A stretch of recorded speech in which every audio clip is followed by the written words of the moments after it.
Tonight, Dimension X presents The Martian Chronicles, a dramatization of the new novel by one of our most brilliant young science fiction writers, Ray Bradbury. The Martian Chronicles.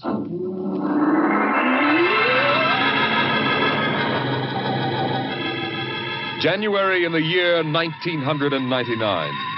1 minute it was Ohio winter with doors closed, the panes blind with frost, icicles fringing every roof, children skiing on snowy slopes. And then a long wave of warmth crossed the small town, a flooding sea of hot air. Bye, Mom. I'm going out. William McClellan, you come back here. You know you can't go out in winter without a coat. You want to catch your death of cold? But it isn't cold. It's warm outside. It's rocket summer. Rocket summer? You know, like Indian summer. The rocket lay on the launching field, blowing out pink clouds of fire and heat, cracking the icicles, melting the snow, making summer with every breath of its mighty exhausts. It seared the faces of the watching crowd and drove them back. And then they saw the red fire and heard the big sound as the silver rocket shot up toward Mars and left them behind on an ordinary Monday morning on the ordinary planet Earth.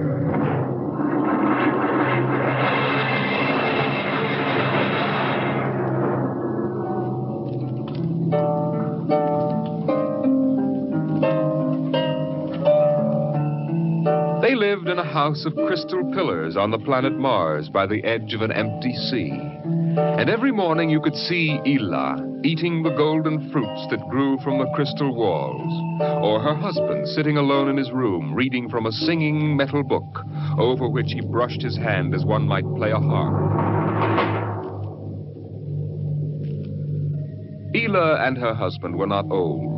Once they had liked painting pictures with chemical fire, swimming in the canals when the wine trees filled them with green liquors, and talking into the dawn together. But no more. Marriage sometimes makes people old and familiar while still young, and Ela was not happy now. This morning she sat dreaming between the crystal pillars and wished that somehow a miracle might happen. And then suddenly... Ela, did you call? No. I thought I heard you cry out. Did I? I was almost asleep and had a dream. In the daytime? You don't often do that. Strange. How very strange. I dreamed about a man. A tall man. 6 feet tall. Oh, how absurd. He'd be a giant, a misshapen giant. I know. And yet somehow he looked quite handsome. He was dressed in a strange uniform. And he came down out of the sky in a long silver craft. Out of the sky? What nonsense. And he spoke pleasantly to me in another language. But somehow I understood him with my mind. Telepathy, I suppose. Oh, really, Ela? And he said, I've come from the 3rd planet in my ship. My name is Nathaniel York. A stupid name. Who ever heard of a name like that? Perhaps they have names like that on Earth. That's ridiculous, Ela. Everyone knows the 3rd planet is incapable of supporting life. There's too much oxygen in their atmosphere. I suppose. But haven't you ever wondered if... Well, wouldn't it be fascinating if there were people there and they traveled through space in some sort of ship? Really, Ela? You know I hate this emotional wailing. Now, let's get on with our work. Evening came. The twin white moons of Mars were rising, and the house closed itself in like a giant flower. A wind blew among the pillars, stirring Ela's russet hair, crooning softly in her ear. And it was then that she began singing the song. Drink to me only thine eyes, and I will pledge with mine. Ela, what's that song? I don't know. What do you mean you don't know? I've never heard it before. Did you compose it? No. Yes. No, I don't know, really. I don't even know what the words are. They're in another language. It was part of the dream I had, I guess. Oh. You know, you haven't been yourself lately. It might do you good if we went away to the Blue Mountains for a week or so. What? Did you hear what I said? I'm sorry. I was watching the sky. You're certainly interested in the sky tonight. It's very beautiful. Well, what about my suggestion? Shall we leave for the Blue Mountains in the morning? You mean go away now? Oh, no. No? Why not? Why don't you want to go? I don't know. I just don't want to, that's all. Leave a kiss in the cup, and I'll not ask for... Ela, I'm sick of that silly song. It's late. Let us sleep.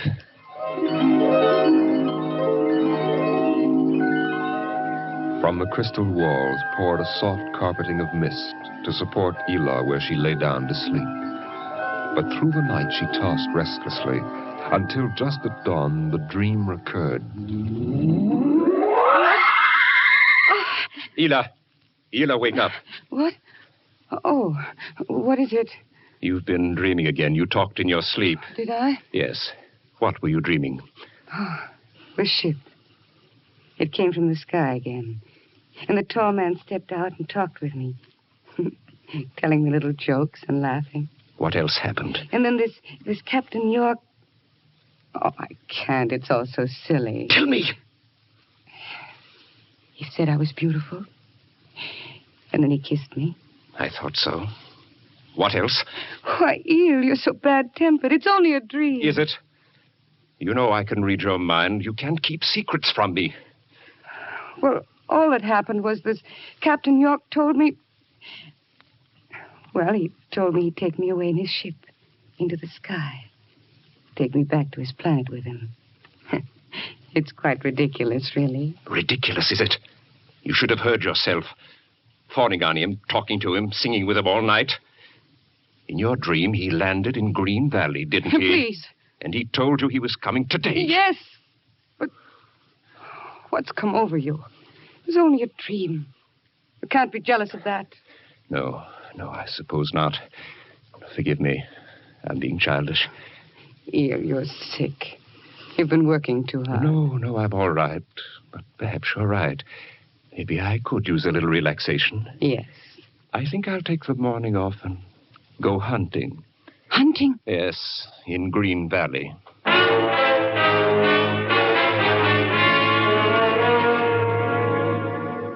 Numbly, she watched him go to a closet and draw forth an evil-looking weapon. And then her husband was gone, walking toward Green Valley. And Ela waited, watching the sky for an unknown thing, trembling with a nameless fear. And then it happened. A whirring, rushing sound. The warmth as of a giant fire passing in the air. The gleam of metal in the sky. He's come. It's true. The dream is true. The rocket vanished over the hill. The sky was empty again. And trembling, Ela waited again, looking toward Green Valley and seeing nothing. Listening for sounds and hearing nothing. Until... a shot sounded, very sharply. The sound of the evil weapon. Oh, no. No. Her body jerked with the sound, and she wanted to scream and never stop screaming. For now she knew the dream could never come true. And there was nothing left but the song, the strange and fine and beautiful song.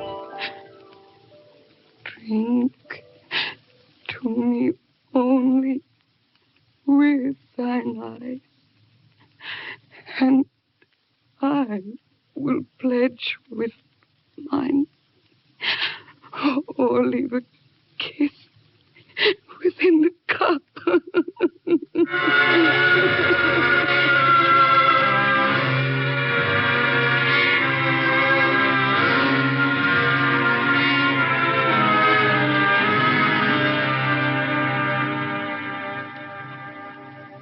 But still the rockets came.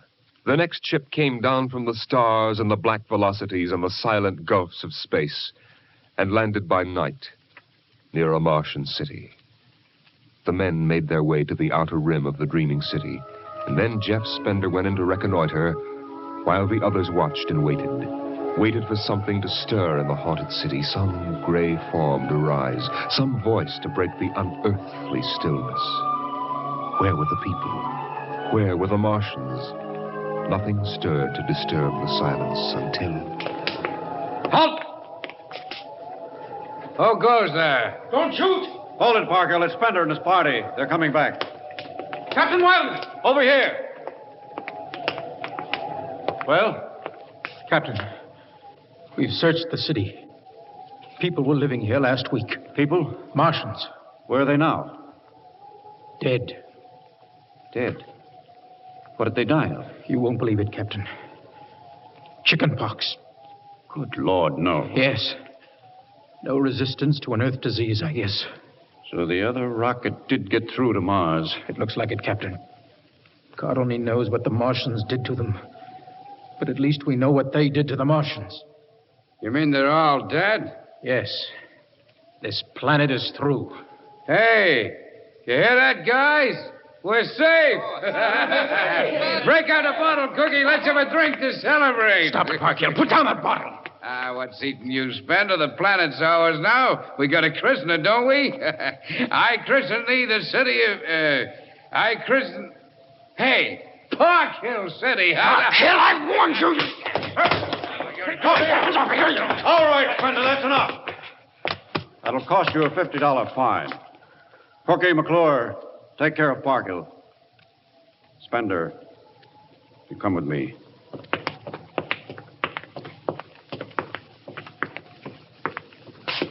All right, Spender, why did you hit him? I don't know, Captain.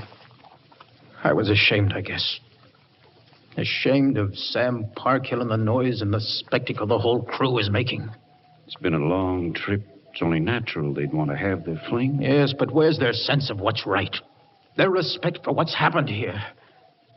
Captain, a race builds itself for 1,000,000 years, refines itself, builds cities like this one, does everything it can to give itself respect and beauty, and then it dies. Of what? Not anything fine or majestic or fitting, but a dirty little thing like chicken pox. And Sam Parkhill wants to celebrate. I know, Spender, but you've got to remember you've a different way of seeing things. I'm seeing things all right. I'm seeing what we'll do to Mars. We'll rip it up, rip the skin off, ruin it the way we've ruined our own planet. Captain, look at the city. It may be the last time you'll ever see it this way. Beautiful in the moonlight, isn't it? Yes. There's a poem by Byron that describes it, and how the Martians would feel tonight, if there were any of them left to feel.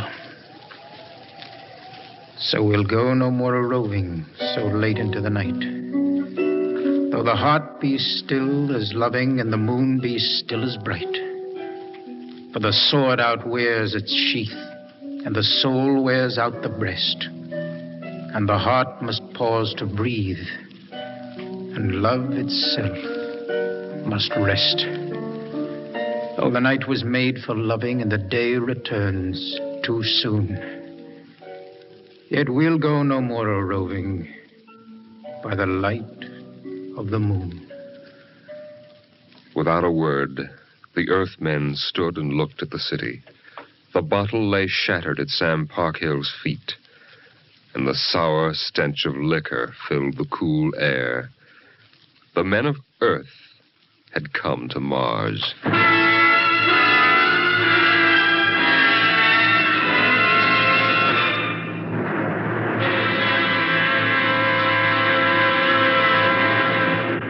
Dimension X will continue in just a moment.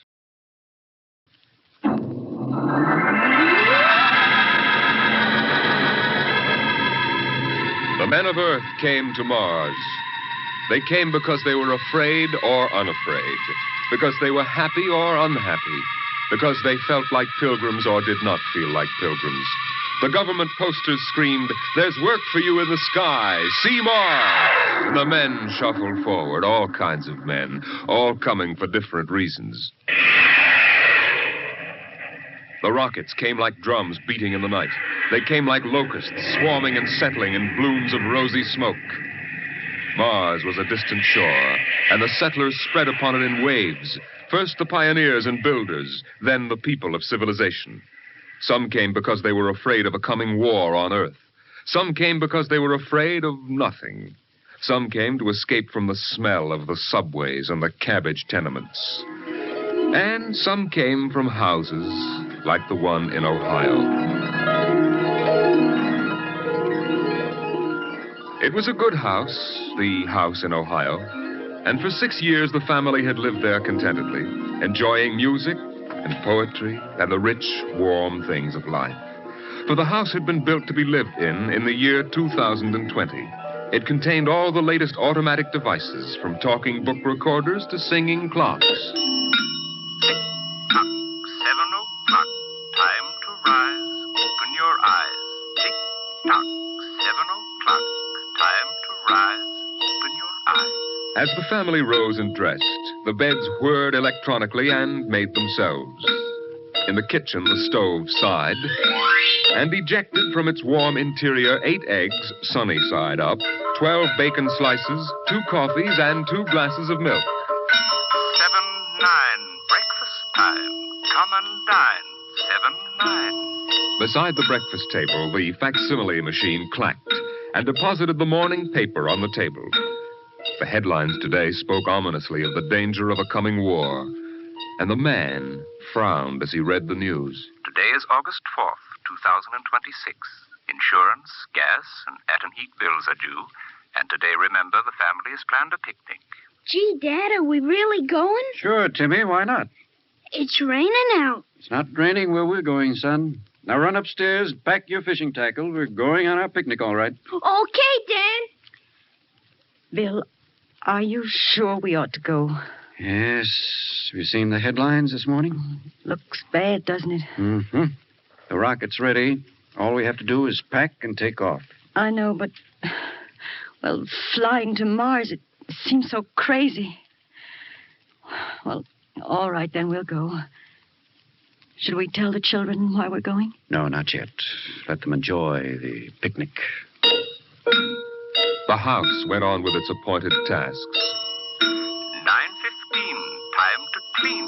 9:15, time to clean. Out of the molding darted hundreds of tiny mechanical mice, all rubber and metal. They sucked up the dust and dirt in the house and popped back into their burrows. In the walls, relays clicked, memory tapes glided under electric eyes, recorded voices moved under steel needles. 12 o'clock, 2 o'clock, 4 o'clock, 6 o'clock, tick-tock, 8 o'clock. Evening came. In the living room, the hearth fire bloomed out of nothing, and the phonograph spoke from beside the fireplace. Mrs. McClellan, what poem would you like to hear this evening? Mr. McClellan? Since you expressed no preference, I shall select at random from among your favorites. Sarah Teasdale, There Will Come Soft Rains. There will come soft rains and the smell of the ground, and swallows circling with their shimmering sound, and frogs in the pools singing at night, and wild plum trees in tremulous white. Robins will wear their feathery fire, whistling their whims on a low fence wire, and not one will know of war. Not one will care at last when it is done. Not one would mind, neither bird nor tree, if mankind perished utterly.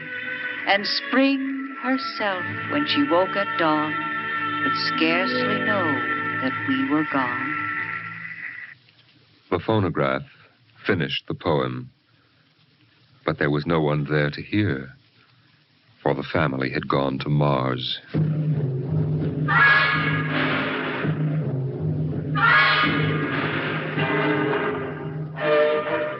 On the Martian desert beside the highway, there rose a blare of red and yellow neon lights that spelled the death of Jeff Spender's dream.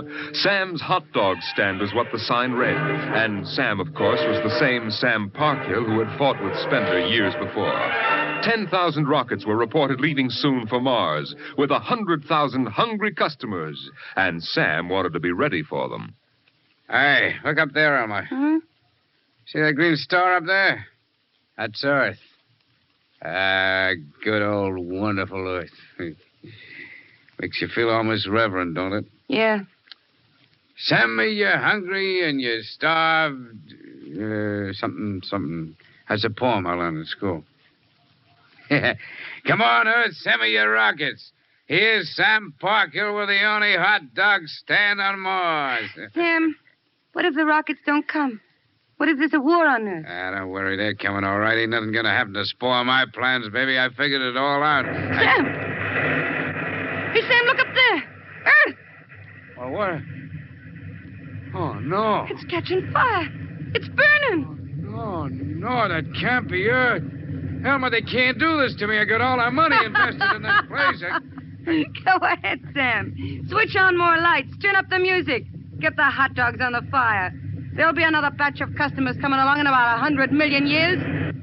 Oh, no, it couldn't be. What a swell spot for a hot dog stand. Let you in on a little secret, Sam. This looks like it's going to be an off-season.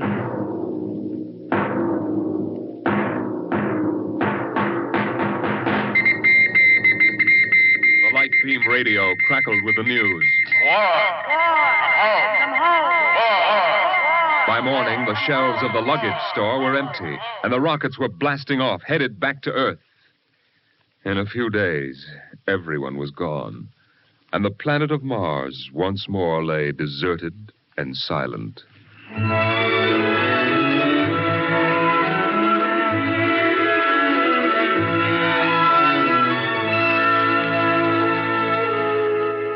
And then, after all the rest had gone, one last rocket landed on Mars. A small, family-sized rocket come all the way from Earth. It seemed a long way to go for a picnic, but Dad had suggested a fishing trip, and Mother thought the whole family would enjoy a vacation. So here they were, floating down a Martian canal, with Timothy sitting in the back of the boat with Dad and Mother up front holding Alice the baby, and the deserted Martian towns drifting slowly by.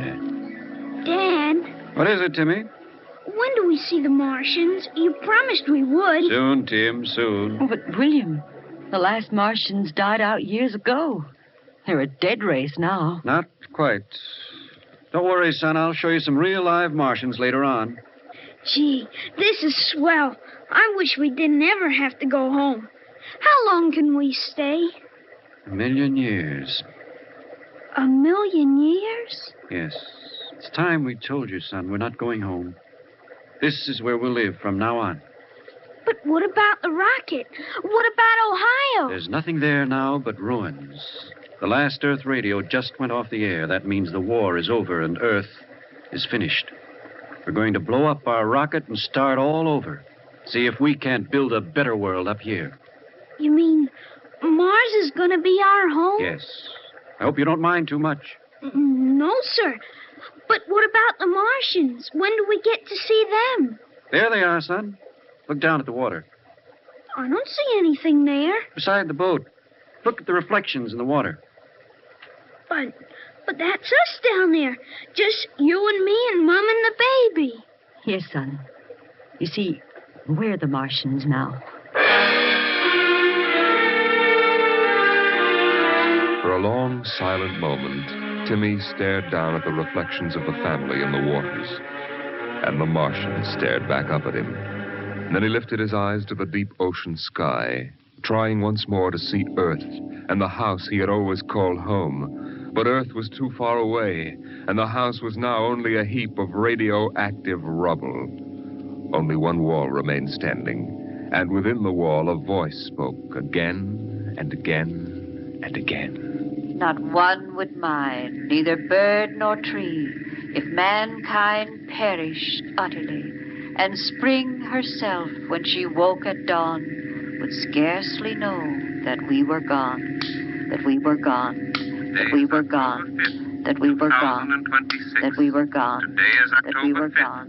2026. Today is October 5th, 2026.